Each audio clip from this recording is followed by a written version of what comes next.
کبھی سوچا ہے کہ کاغذ کا ایک سادہ سا پرزہ، ایک چیک، کسی کو جیل کی سلاخوں کے پیچھے کیسے پہنچا سکتا ہے؟ بالکل، یہ صرف پیسوں کے لین دین کی بات نہیں ہے، اس کے پیچھے نیت، دھوکہ دہی اور قانون کی ایک پوری جنگ چھپی ہوتی ہے۔ ایک ایسی جنگ جس میں کہانیاں نہیں، صرف ثبوت بولتے ہیں۔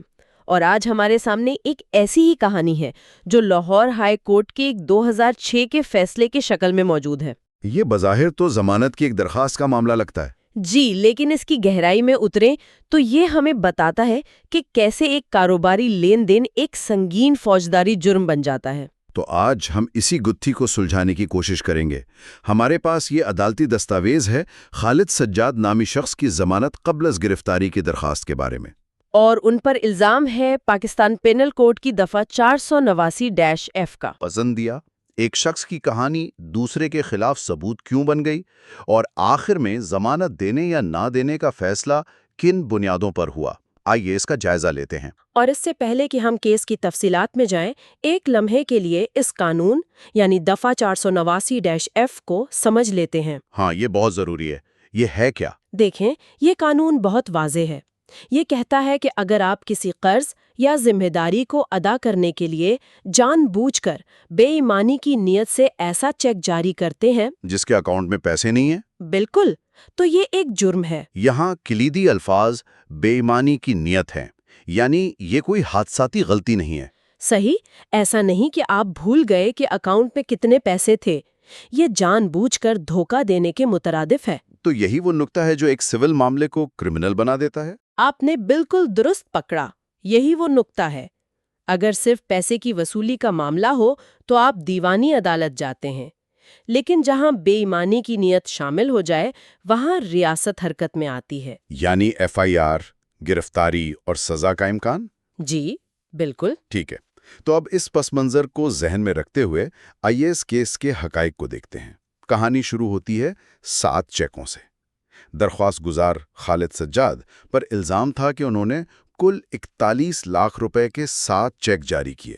اور ہمیں یہ بھی یاد رکھنا چاہیے کہ یہ بات 2006 کی ہے۔ اچھا، تو آج کے حساب سے تو یہ کروڑوں کی رقم بنتی ہے۔ یقیناً یہ کوئی معمولی لین دین نہیں تھا۔ اور مسئلہ تب شروع ہوا جب شکایت کرنے والا یعنی جس شخص کو یہ چیک دیے گئے تھے وہ انہیں لے کر بینک پہنچا، اور ایک ایک کر کے 7 چیک مسترد ہو گئے۔ بینک نے میمو جاری کر دیے کہ اکاؤنٹ میں رقم ناکافی ہے۔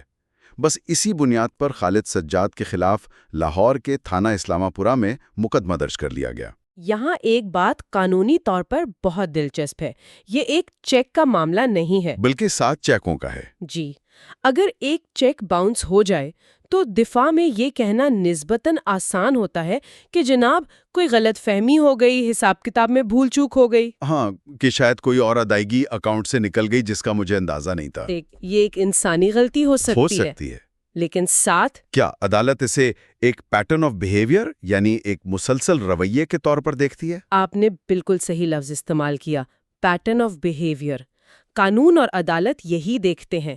ایک چیک غلطی ہو سکتی ہے، 2 شاید اتفاق، لیکن جب ایک ہی شخص کو دیے گئے 7 چیک یک کے بعد دیگرے مسترد ہوں تو یہ غلطی کی دلیل کو بہت کمزور کر دیتا ہے۔ یہ ایک سوچے سمجھے منصوبے، ایک نیت کی طرف اشارہ کرتا ہے۔ تو فیصلے میں بھی اس بات کا ذکر ہے؟ جی، فیصلے کے متن میں جج نے اس بات کو خاص طور پہ نوٹ کیا ہے کہ یہ جان بوجھ کر دھوکہ دہی کا معاملہ لگتا ہے۔ تو استغاثہ کا کیس تو بہت سیدھا اور مضبوط نظر آتا ہے۔ 7 چیک دیے گئے اور 7 کے پیچھے کوئی رقم نہیں تھی، معاملہ صاف ہے۔ جی، لیکن یہاں سے کیس ایک نیا اور بہت دلچسپ موڑ لیتا ہے، کیونکہ خالد سجاد کا موقف صرف انکار نہیں تھا، ان کے پاس اپنی ایک پوری متبادل کہانی تھی۔ اور ایسے معاملات میں اکثر یہی ہوتا ہے، جنگ 2 کہانیوں کے درمیان ہوتی ہے اور عدالت کا کام یہ طے کرنا ہوتا ہے کہ کون سی کہانی ثبوتوں کی کسوٹی پر پورا اترتی ہے۔ تو خالد سجاد کی کہانی کیا تھی؟ ان کی کہانی کچھ یوں تھی۔ پہلا دعویٰ تھا کہ یہ 41 لاکھ روپے کوئی قرض نہیں تھے۔ تو پھر کیا تھے؟ ان کے مطابق یہ رقم شکایت کنندہ نے انہیں لاہور سٹاک ایکسچینج میں ٹریڈنگ یعنی سرمایہ کاری کے لیے دی تھی۔ اچھا، اور دوسرا دعویٰ؟ دوسرا، ان کا کہنا تھا کہ انہوں نے اس میں سے کچھ رقم واپس بھی کی تھی۔ اور تیسرا، اور شاید سب سے اہم دعویٰ، یہ تھا کہ یہ جو 7 چیک تھے یہ ادائیگی کے لیے نہیں تھے؟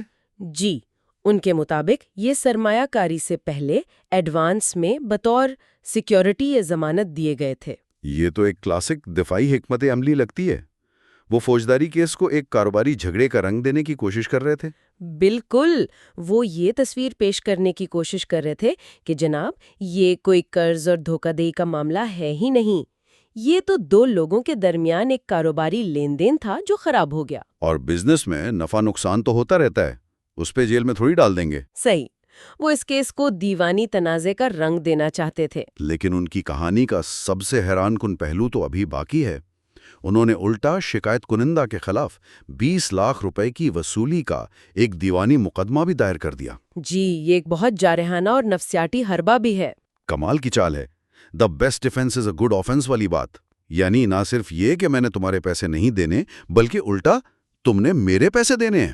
بالکل، اس سے آپ نہ صرف عدالت میں شک کا بیج بوتے ہیں کہ شاید واقعی درخواست گزار ہی مظلوم ہو، بلکہ دوسرے فریق پر بھی دباؤ ڈالتے ہیں۔ لیکن آپ نے کہا کہ یہ چال الٹی پڑ گئی۔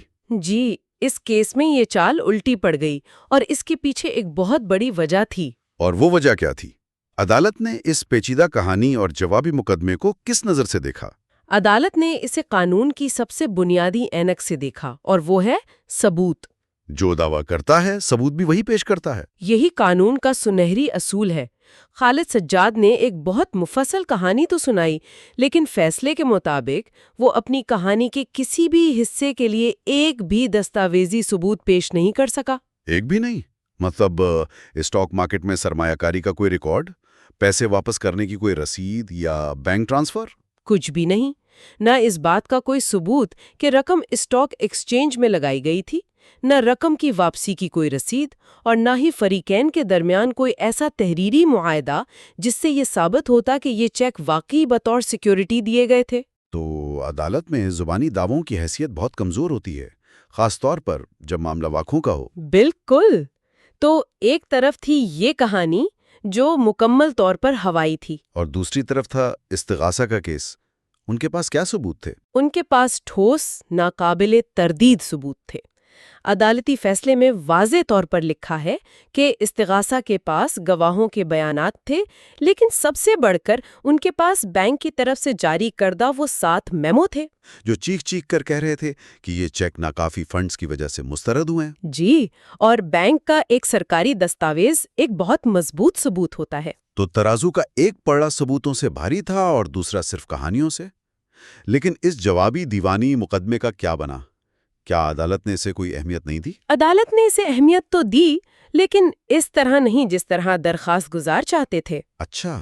جج صاحب کا تبصرہ اس حوالے سے بہت سخت اور واضح تھا۔ فیصلے میں لکھا ہے، اور میں اس کا مفہوم بیان کر رہی ہوں، کہ کسی کے خلاف دیوانی مقدمہ دائر کر دینا آپ کو اس شخص کو جعلی چیک جاری کرنے کا لائسنس نہیں دیتا۔ واہ، یہ تو بہت گہری بات ہے۔ یعنی آپ یہ نہیں کہہ سکتے کہ چونکہ ہمارا ایک اور جھگڑا بھی چل رہا ہے، اس لیے مجھے دھوکہ دہی کرنے کی کھلی چھوٹ مل گئی ہے۔ بالکل، عدالت نے دونوں معاملات کو بالکل الگ الگ کر کے دیکھا۔ تو یہ ایک دیوانی تنازع دوسرے فوجداری جرم کا دفاع نہیں بن سکتا۔ یہی قانون کا تقاضا ہے۔ عدالت نے کہا کہ اگر آپ کو شکایت کنندہ سے پیسے لینے ہیں تو آپ اپنا دیوانی مقدمہ لڑیں، لیکن اس کی آڑ میں آپ فوجداری قانون کو اپنے ہاتھ میں نہیں لے سکتے۔ فیصلے میں ایک اور چیز کا بھی ذکر تھا جو درخواست گزار کے خلاف گئی، ان کا رویہ۔ جی، قانون کے ساتھ ان کا رویہ۔ ایسا ذکر ہے کہ وہ پولیس تفتیش میں بھی شامل نہیں ہو رہے۔ کیا اس بات سے بھی ضمانت کے کیس پر فرق پڑتا ہے؟ بہت زیادہ فرق پڑتا ہے۔ دیکھیں، ضمانت قبل از گرفتاری، جسے پری اریسٹ بیل کہتے ہیں، یہ ایک غیر معمولی رعایت ہے۔ یعنی ایکسٹراڈنری ریلیف؟ جی، یہ ان لوگوں کے لیے ہے جو عدالت میں آ کر کہتے ہیں کہ جناب میں بے گناہ ہوں، مجھے ایک جھوٹے کیس میں پھنسایا جا رہا ہے، میں قانون کا سامنا کرنے کو تیار ہوں، بس مجھے گرفتاری کی ذلت سے بچایا جائے۔ یعنی آپ خود کو قانون کے حوالے کرتے ہیں، بس گرفتاری سے تحفظ مانگتے ہیں۔ بالکل، لیکن اگر آپ تفتیش سے ہی بھاگ رہے ہیں، پولیس کے بلانے پر بھی پیش نہیں ہو رہے، تو آپ عدالت کو کیا پیغام دے رہے ہیں؟ کہ آپ تعاون نہیں کرنا چاہتے۔ جی، آپ کا عمل آپ کے الفاظ کی نفی کر رہا ہے۔ عدالتیں اس رویے کو بہت منفی نظر سے دیکھتی ہیں کیونکہ اس سے یہ تاثر ملتا ہے کہ شاید ملزم کے پاس چھپانے کو کچھ ہے یا اس کی نیت صاف نہیں ہے۔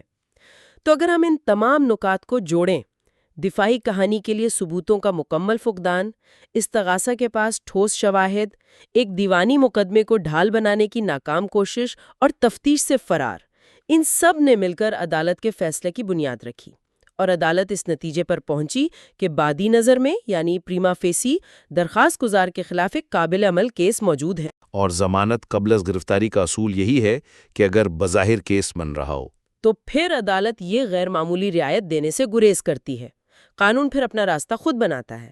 تو حتمی نتیجہ جو اب تک کافی واضح ہو چکا ہے یہی تھا کہ عدالت نے خالد سجاد کی ضمانت قبل از گرفتاری کی درخواست کو مسترد کر دیا۔ جی، درخواست مسترد کر دی گئی، اور فیصلے میں یہ بھی لکھا ہے کہ جو عبوری ضمانت انہیں 12 ستمبر 2006 کو دی گئی تھی اسے بھی واپس لے لیا گیا، یعنی ریکال۔ اس کا عملی مطلب کیا تھا؟ اس فیصلے کے بعد ان کے لیے فوری طور پر کیا بدلا؟ اس کا عملی مطلب یہ تھا کہ ان کے اور گرفتاری کے درمیان جو قانونی ڈھال تھی وہ ہٹ گئی تھی۔ یعنی اب قانون نافذ کرنے والے ادارے انہیں کسی بھی وقت گرفتار کر سکتے تھے۔ بالکل، عدالت کا حفاظتی حصار ان کے اوپر سے ختم ہو گیا تھا۔ یہاں ایک اہم سوال پیدا ہوتا ہے، کیا ضمانت کا مسترد ہو جانا اس بات کا ثبوت ہے کہ شخص مجرم ہے؟ ہرگز نہیں، یہ ایک بہت اہم نقطہ ہے جو اکثر لوگ غلط سمجھتے ہیں۔ تو کیا عدالت نے انہیں قصوروار قرار دے دیا تھا؟ نہیں، بالکل نہیں۔ ضمانت کی سماعت ایک مکمل ٹرائل نہیں ہوتی۔ اس مرحلے پر عدالت صرف یہ دیکھتی ہے کہ کیا ملزم کے خلاف اتنے شواہد موجود ہیں کہ اسے گرفتار کر کے باقاعدہ مقدمے کا سامنا کرنا چاہیے، یا پھر کیس اتنا کمزور اور بے بنیاد ہے کہ گرفتاری کی ضرورت ہی نہیں۔ صحیح۔ یعنی یہ صرف ٹریلر تھا جس میں عدالت کو لگا کہ فلم کی کہانی میں دم ہے، اصل فلم تو ابھی باقی تھی۔ بہت خوبصورت مثال ہے، بالکل یہی بات ہے۔ اصل فلم تو ٹرائل کورٹ میں چلنی تھی، جہاں گواہوں پر تفصیلی جرح ہوتی ہے، ہر ثبوت کو پرکھا جاتا ہے، اور پھر مہینوں یا سالوں بعد کہیں جا کر حتمی فیصلہ ہوتا ہے۔ تو یہ فیصلہ صرف اس ایک سوال تک محدود تھا کہ کیا اس مرحلے پر گرفتاری سے پہلے ضمانت دی جانی چاہیے، اور اس کیس میں عدالت کا جواب تھا نہیں۔ بالکل۔ تو آج کی اس گہری گفتگو سے اگر ہم چند اہم باتیں نکالیں تو پہلی تو یہ ہے کہ چیک کا معاملہ سادہ نہیں ہے۔ بے ایمانی کی نیت کا چھوٹا سا عنصر اسے دیوانی سے اٹھا کر ایک سنگین فوجداری جرم بنا دیتا ہے۔ دوسرا اور شاید سب سے عملی سبق یہ ہے کہ عدالت میں آپ کی کہانی کتنی ہی دلچسپ کیوں نہ لگے، ثبوت کے بغیر اس کی کوئی قدر نہیں، خاص طور پر مالی معاملات میں آپ کی زبان نہیں، آپ کے کاغذات بولتے ہیں۔ اور تیسرا یہ کہ آپ قانونی نظام کو چھکما دینے کی کوشش نہیں کر سکتے۔ ایک دیوانی تنازع کو فوجداری الزام کے خلاف ڈھال کے طور پر استعمال کرنا ایک ایسی حکمت عملی ہے جسے عدالتیں بہت جلد پہچان لیتی ہیں۔ اچھا، یہ دستاویز، جیسا کہ ہم نے بات کی، ایک ضمانت کا فیصلہ ہے، حتمی فیصلہ نہیں، لیکن یہ ہمیں اس پر غور کرنے پر مجبور کرتا ہے کہ جب ایک ہی مالی لین دین کے بارے میں دو لوگوں کی کہانیاں ایک دوسرے سے 180 ڈگری مختلف ہوں، ایک اسے قرض کہے، دوسرا سرمایہ کاری، تو سچائی کا تعین آخر ہوتا کیسے ہے؟ یہ تو انصاف کے پورے نظام کا بنیادی چیلنج ہے۔ اور اس کیس کا جواب ہمیں ایک بہت اہم اصول کی طرف واپس لے جاتا ہے، دستاویزات کی اہمیت۔ یہ کیس اس بات کو اجاگر کرتا ہے کہ مالی معاملات میں تحریری معاہدے، رسیدیں، بینک ریکارڈز اور دیگر ثبوت کتنے ناگزیر ہیں۔ ان کے بغیر ایک شخص کا جائز کاروباری لین دین بھی دوسرے شخص کی نظر میں مجرمانہ دھوکہ دہی بن سکتا ہے۔ بالکل، اور یہ نکتہ صرف وکلاء یا ججوں کے لیے نہیں بلکہ ہر اس شخص کے لیے ایک انتباہ ہے جو کسی بھی قسم کا مالی لین دین کرتا ہے۔ اپنے معاملات کو ہمیشہ تحریر میں لائیں اور اس کا ریکارڈ رکھیں، کیونکہ کل کو اگر معاملہ عدالت پہنچا تو بھروسہ یا پرانے تعلقات نہیں، صرف وہ کاغذات ہی آپ کی کہانی کو سچ ثابت کریں گے۔ You are watching Legal Gupshup and GK with MD, your source for legal, historical, and breaking news. Don't forget to like, subscribe, and share for more informative content.